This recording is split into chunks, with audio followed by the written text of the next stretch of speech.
Hello, Mr. Corpning, and today I'm joined by my mom, grandma, and sister. Hello. I will soon begin my speech.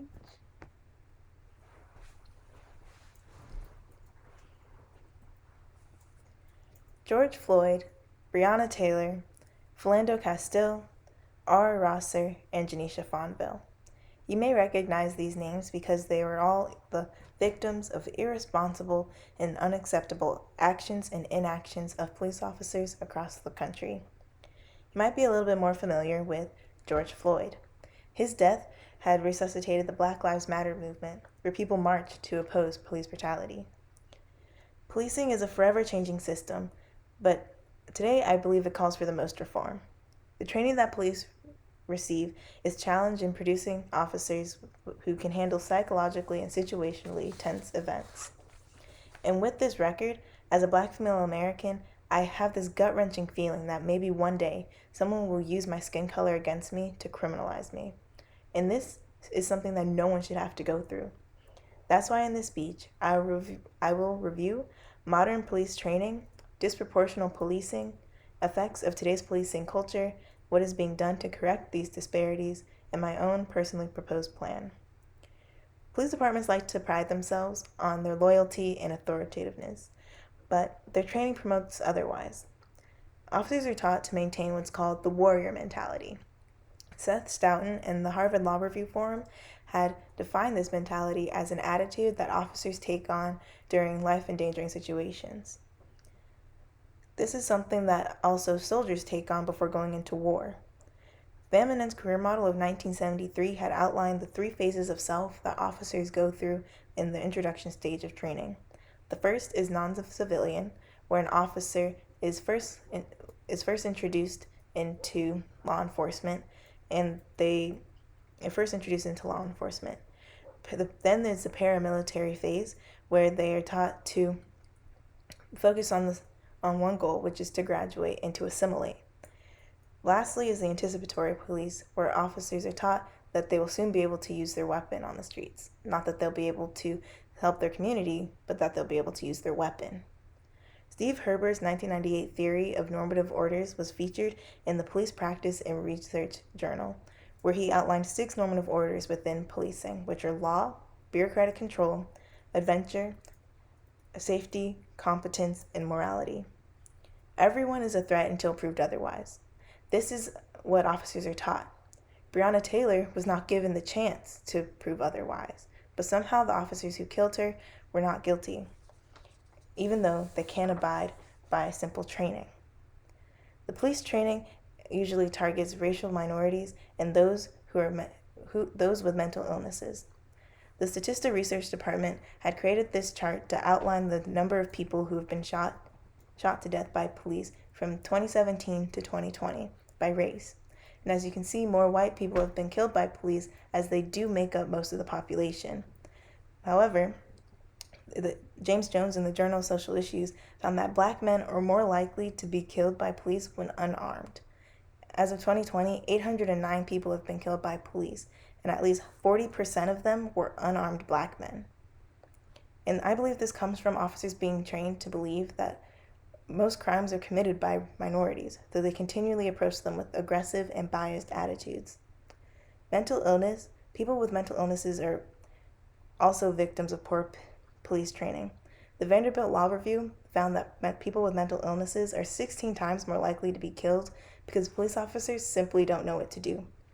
They lack the sufficient training to identify and accommodate mental illnesses, so they use their own stereotypes and their own fears to solve their problems. The Vanderbilt Law Review also found that 10% of police calls involve a person with a mental illness. And such individuals are 7 times more likely to be arrested. This brings to mind the case of Janisha Fonville, where the police were called in order to help her during an episode. And the police had assumed that she had a weapon, even though there was not one, but they still shot and killed her. There is no justice for Janisha, and this comes down to the 42 U.S.C. statute of 1983 that made it okay for police officers to shoot the mentally ill if they have been attacked by them. This is blatant discrimination. These disparities are affecting people by region, and we've seen this in our past, and we definitely see it today. As police continue to violate the intent of their training without facing serious consequences, they leave a permanent effect on their community. One of those effects is poor police-community relations. They leave this invisible barrier between themselves and their community as long as they refuse to participate in community policing. The Harvard Law Review Forum had outlined why it is important for communities to have community policing. They described it as a collaborative partnership that helps find the real problems and give valid responses. Another effect is retaliation. America has a deep past with retaliation in terms of injustices within police departments. The social movement study of 2018 had found that after Michael Brown's shooting, within the same year, all police officers were required to wear body cameras. Even after the asphyxiation of Eric Gardner, all New York City officers were required to engage in 3 days of training. And though it seems like progress, it's still not enough. More times than not, police stations like to give temporary solutions for permanent problems. However, the Department of Justice has proposed their own plan to change the modern culture of policing. Kimberly McCulley was able to demonstrate this by saying that they begin with setting standards of how officers should respond to bystanders. Also, how the Department of Justice also suggested that we develop alliances between advocacy groups and the public. Lastly, they suggested community forums that would give direct contact between the community and their police department. In order for a police department to protect their community, they need to understand it. And that's why I applaud the Justice Department, as they have been making motions towards their progress. And as I've been paying close attention to what police officers lack as a whole, I was able to form some of my own suggestions. My first suggestion is replacing the warrior mentality with the idea that not everyone is a criminal. And though this may seem like a simple notion, it sometimes can be easy to forget. I also suggest consistent ethical teaching, whether that be monthly testing in shoot-don't-shoot simulations or monthly testing of ethical understanding. My third suggestion is that officers should use their body as their first weapon. This simply requires officers to keep in shape so that they can keep up in foot chases and wouldn't have to rely on their weapon as much. I say all this to tell you that none of this is actually happening. There are no changes being made.